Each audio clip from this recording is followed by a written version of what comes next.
কিছু লোককে নাকি রেশন দেবে, প্যাকেটে 5 কেজি চাল গম, হাতে মোদিবাবুর ছবি আর বিজেপির সিম্বল। হয় কখনো?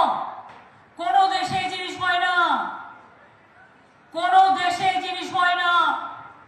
কই আমরা যে রেশন দিই, আমি কি আমার ছবি লাগিয়ে ব্যাগ দিই, না তৃণমূলের জোড়া ফুল লাগিয়ে ব্যাগ দিই?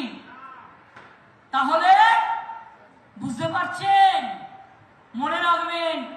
তাই আগামী দিন লক্ষ্মীর ভান্ডার চলবে, আদিবাসী ভাতা চলবে, তপশিলি জয় জোহর ভাতা চলবে, তপশিলি বন্ধু জয় জোহর আদিবাসী ভাতা চলবে, ধামসা মাদল চলবে, অরণ্যের পাট্টার অধিকার থাকবে, উদ্বাস্তুরাও পাট্টা পাবে, চা বাগানও বাঁচবে, ইন্ডাস্ট্রিও বাঁচবে, হোটেলও বাঁচবে, পাহাড়ও বাঁচবে, পুরুলিয়া রূপসী বাংলাও বাঁচবে।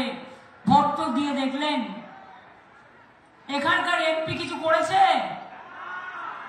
তাকে দেখতে পেয়েছেন? তিনি দেখতে কেমন, কালো না সাদা?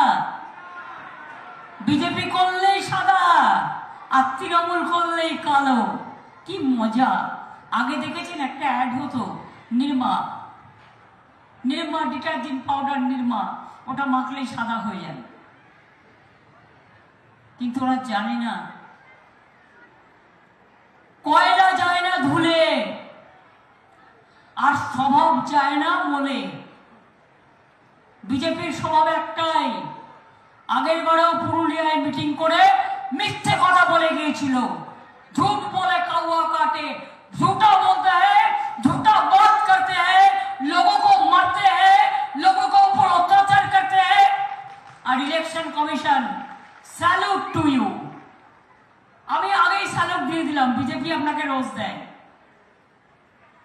আমরা চাই আপনারা ইম্পার্শিয়ালি কাজ করুন, আর যদি না করেন, বিশ্বের গণতন্ত্র ভারতবর্ষ যদি ধ্বংস হয়ে যায়, মনে রাখবেন পৃথিবীর মানুষ কিন্তু কেউ আপনাদের ক্ষমা করবে না। আমরা দেশকে ভালোবাসি, তাই আমরা এখনো মুখ খুলিনি।